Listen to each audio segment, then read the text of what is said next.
My sister's laughter cut through the clatter of forks before her words did. "You don't mind watching them, right?" she said, already turning back to her wine. The twins climbed into my lap, one tugging my hair, the other spilling juice down my sleeve. The table roared with laughter like it was all a show. No one looked at me, not when I stood to grab a towel, not when I wiped the stain that wasn't mine. That night, I didn't yell or cry. I started packing. They thought I'd still show up for the family trip. They had no idea I'd already booked my own ticket out. Before I tell you what happened next, tell me where are you listening from, just so I know someone out there understands. And when you've heard the whole story, tell me what would you have done if it were you. I used to think the silence in our house meant peace. It didn't. It meant someone else was being celebrated. Every wall carried proof photos of my sister's first steps, her graduation, her wedding. My corner of the hallway was bare. When her old clothes didn't fit me, Mom called it being practical. When her trophies gathered dust, Dad said we'd save space. I learned early that my name didn't echo as loudly as hers. At 15, I won a writing contest. The envelope came in the mail, stamped and official. I remember placing it on the kitchen counter while Mom flipped pancakes. "That's nice, honey," she said, eyes on the stove. Then the phone rang. It was my sister calling about her new job offer. By the time Mom hung up, my envelope had disappeared under the grocery list. In college, I waited tables after class. Most weekends, my phone lit up with one name, hers. "Can you watch the twins just for a few hours?" The hours always stretched into nights. Their toys cluttered my floor, their cereal bowls filled my sink. When I said I had exams, she sighed, "You're so lucky to have free time." Dad's voice echoed one night when I asked about help with tuition. "We're still paying off the wedding," he said, not looking up from his paper. The edge of the page trembled slightly as he turned it. I realized he knew how unfair it sounded. He just didn't care enough to stop reading. It wasn't one big betrayal, it was thousands of small ones. Every hand-me-down, every favor, every quiet dismissal. A lifetime of being the easy choice. I used to believe staying quiet kept the peace. But peace built on silence isn't peace at all. It's debt. And someone always comes to collect. It was supposed to be my birthday dinner, but the cake already had her kids' names on it. We thought it'd be fun to celebrate everyone together, Mom said like that. Explained why my candles were shaped like cartoon animals. The twins clapped. Everyone laughed. After dessert, Mom slid an envelope across the table. "We have a surprise," she said. "A family trip next week. We booked everything." Dad nodded proud. "You'll love it, Sarah. You'll help with the boys so Liv can finally relax." The room tilted for a second. I heard the hum of the refrigerator, the scrape of a fork on porcelain. Then my own voice, flat even. "I'm not going." Silence. Olivia's smile froze. "What do you mean you're not going? I mean exactly that." Mom's tone sharpened. "Don't make a scene." I set my fork down. The metal rang softly against the plate. "I'm not making a scene. I'm just saying no." Dad cleared his throat, muttered something about gratitude. Olivia whispered, "You're unbelievable." I stood pushing my chair back slowly, the legs dragging across the tile. "You've had my weekends, my nights, my patience. You can have the trip too, but without me." Their voices tangled as I walked out. Questions and guilt layered over each other. The door closed behind me, muffling it all. For the first time, the quiet didn't feel like punishment. It felt like space. That night, I opened my laptop. Flights, hotels, a blank search bar blinking back at me. My fingers hovered for a moment, then typed one word elsewhere. I didn't slam any doors. I didn't need to. The quiet was enough. That night, I sat at my desk with the single lamp on its circle of light, small but steady. My laptop hummed as I opened a new spreadsheet. Payments, rent, flights. Each word was a column, each cell a step out. I scrolled through airline sites comparing numbers like someone memorizing an escape route. The cursor blinked over the word confirm. I pressed it. A new flight, a new destination, same weekend as theirs. Every sound in the house became sharper after that. The washing machine droning Dad's TV too loud, Mom's phone calls filled with my sister's laughter. I'd hear her say things like, "Sarah will help," and I'd picture my name folded into every plan like a napkin no one asked for. I stopped answering calls, stopped volunteering anything. During lunch breaks at work, I printed every receipt and booking confirmation I made, folded them neatly, slid them into a clear sleeve in my folder. There was something holy about the order of it, numbers, dates, time stamps. I kept each one like proof that my life finally had structure outside of them. A week before the trip, I went to buy a suitcase. The clerk asked if it was for business or pleasure. Neither, I said. Freedom. She laughed, not knowing I meant it. The suitcase was gray, hard-shelled, soundless when it rolled. At home, I laid it open on my bed. One by one, I packed white shirts, folded jeans, my notebook, the silver water bottle I always carried. I zipped it halfway, leaving room for something that didn't fit, yet the feeling of leaving for real. Mom knocked on my door that night. "Remember to bring sunscreen," she said, mistaking my closed laptop for agreement. I nodded once, watching her reflection in the screen. Her words floated in the air long after she left. The next day, Olivia texted, "Can you pick up extra snacks for the twins?" I stared at the message until it disappeared from the screen. Then I deleted the thread. No reply. I started waking up earlier, walking around the block before work. The air before sunrise felt untouched new. I practiced silence there, learning the weight of it in my lungs. I didn't owe anyone a single word anymore. In the evenings, I cleared my emails, unsubscribed from everything with their names on it. I organized my bank accounts, stopped every auto pay tied to shared bills. My life shrank down to essentials, what I earned, what I kept, what I chose. Maya from work noticed. "You've been quiet," she said over coffee. "Maybe I finally ran out of explanations," I replied. She didn't ask more, and I was grateful.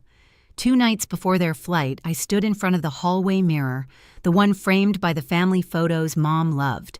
Olivia's wedding smile stared back at me. My own reflection looked foreign, calmer, but older somehow. I picked up the frame, flipped it face down.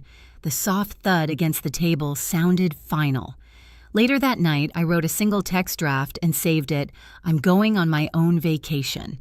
Enjoy yours." I didn't send it yet. Just seeing it waiting in my outbox was enough to slow my pulse. The last evening at home, the house buzzed with excitement. Suitcases stacked near the door. The twins ran through the hallway in matching hats. Mom's voice carried from the kitchen, rehearsing checklists. I sat in my room, earbuds, and pretending to watch a movie. My suitcase was already hidden in the trunk of my car. At midnight, I checked the flight again. On time. I took one slow breath, turned off the lamp, and let the darkness settle. My phone lit up once Olivia's message, "Can't wait for our trip." I powered the phone down without replying. That night, I slept deeper than I had in years. Morning came in the quietest way. The smell of coffee drifted from the kitchen, the house alive with movement. I moved just as quietly, walking past their open suitcases, past Mom calling for sunscreen again. I said only, "I'll meet you there." They smiled, distracted, believing it. The drive to the airport was a blur of sunrise and highway signs. I parked at a different terminal, checked my bag, and watched families pass with the same exhaustion I'd carried for years. At my gate, I sat near the window watching planes lift like secrets breaking free. When my boarding group was called, I opened my phone, scrolled to the saved message, and hit send. "I'm going on my own vacation. Enjoy yours." Then I powered it off and dropped it into my bag. No one saw me leave. The airport hum was constant voices, wheels, gates calling numbers that meant nothing to me. My family was somewhere on the other side of the terminal, juggling tickets, backpacks, and the twins. I pictured the scene without needing to see it. Mom fussing, Olivia half-scolding Dad trying to sound patient. They'd think I was parking the car, maybe grabbing coffee. For once, I liked that they weren't looking for me. I walked to my gate, showed my boarding pass, and stepped onto a plane heading in the opposite direction. The air smelled like metal and recycled air. When the seatbelt light blinked on, I closed my eyes. The plane lifted soft and certain, leaving Phoenix behind like a habit I'd outgrown. Hours later, my phone vibrated the second I turned it back on. Dozens of missed calls, then more. Texts stacked like dominoes. "Where are you? Gate C3. We're boarding, Sarah. Your sister's crying. This is selfish. Answer your phone right now." By the time the plane touched down, there were hundreds. The newest one read, "You ruined our vacation." I didn't open any of them. I stood in the slow-moving line toward baggage claim, the carousel turning, the noise blending into white sound. My gray suitcase appeared sliding toward me like a punctuation mark. I pulled it off the belt, the weight grounding me. Outside, the heat hit thick, salted alive. The island air smelled of sunscreen and seaweed.